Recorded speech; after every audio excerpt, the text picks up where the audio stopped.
Good morning, everyone, or whenever you watch this, whatever time of day it is. First of all, I have a new mic, and I know that there have been people saying, hey, can we take up a collection for Sarah to get a mic?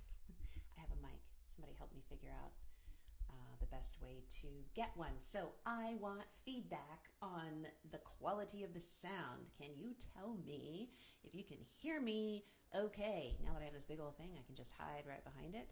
You have no idea who's talking to you, isn't that right? There we go. Anyway, yeah, tell me how the sound is.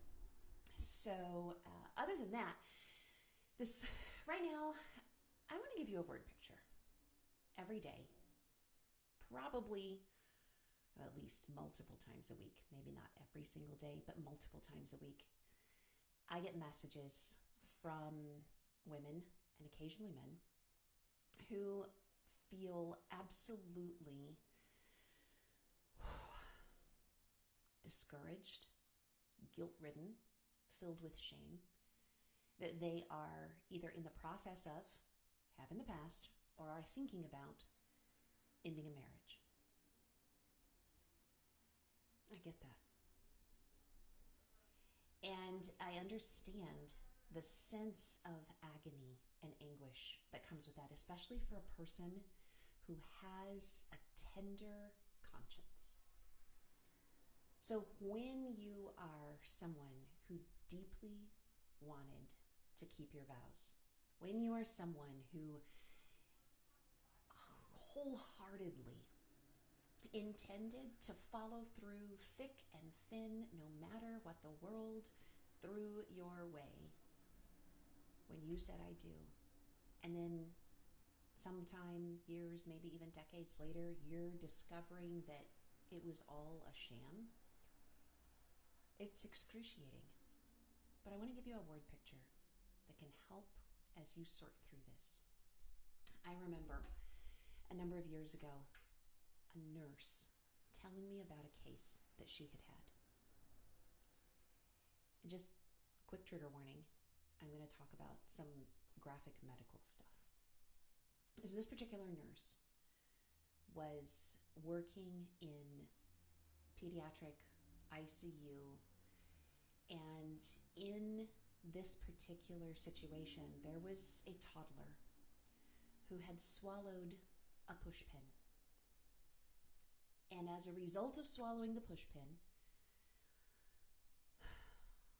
there were perforations throughout the little child's internal organs, down the esophagus and the stomach, through the intestines.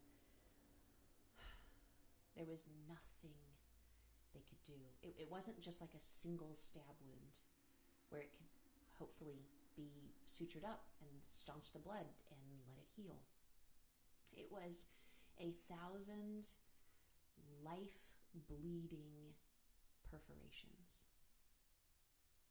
The ultimate medical example of death by 1,000 tiny cuts. And they thought that they had stabilized the child and sent them to ICU. And then the child coded. And for something like 4 hours, the medical team worked on trying to save this precious child's life. And the child was from a Spanish-speaking family that didn't speak much English. And there had been family there in the room, and for hours they didn't have a fluent Spanish-speaking team member, and so they were trying to communicate with the family in broken English and signals and hand signs and stuff like that during this time, but mostly they were focused on saving the child's life at all possible cost. So they do CPR. They do CPR for hours. They're trying to stop the bleeding. The baby keeps bleeding. And they can't stop any one single place that will save the baby's life, because there are hundreds, thousands of places internally that the child is bleeding from after swallowing a push pin. And in the end, they were not able to save the child's life. And the entire team was just shattered. I mean, you see TV shows and movies where after some horrific medical incident or emergency, you see the life-saving team, the doctors, the nurses, just lean against the wall and slide to the floor in anguish and guilt and shame that they could not finish the job and save the person's life, that they couldn't cheat death on behalf of the patient, that they weren't able to do enough after they had done all that they could. And sometimes they feel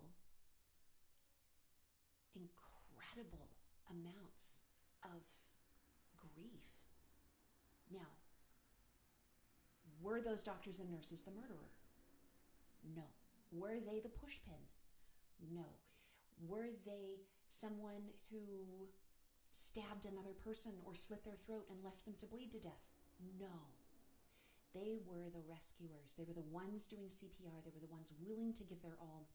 They were desperately trying to do CPR past the point of no return, long past the point of no return. But at some point, they had to call time of death.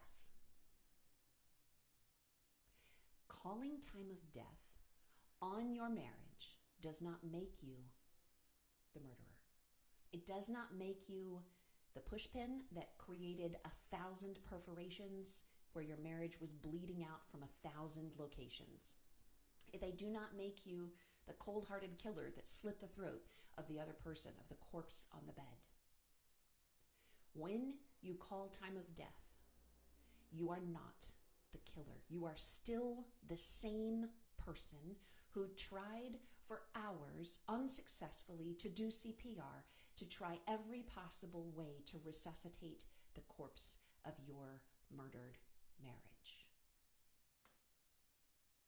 And it is normal for a person with a tender conscience and a wholehearted desire to do right and to be a truth teller and to have followed through with your vows. It is normal to feel grief.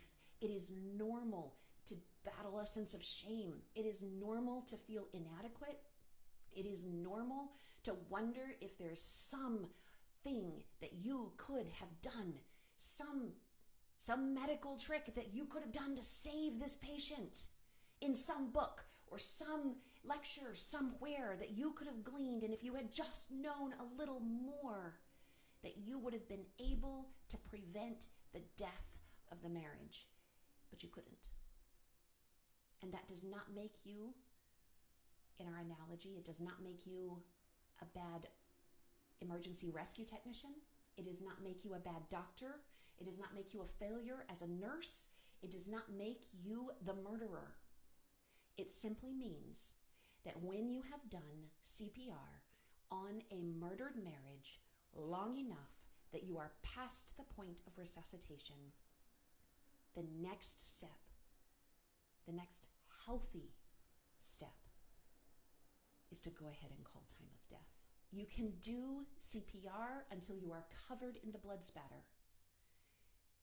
But if the marriage has been murdered, there comes a point where it's time to call time of death. And that does not make you the killer.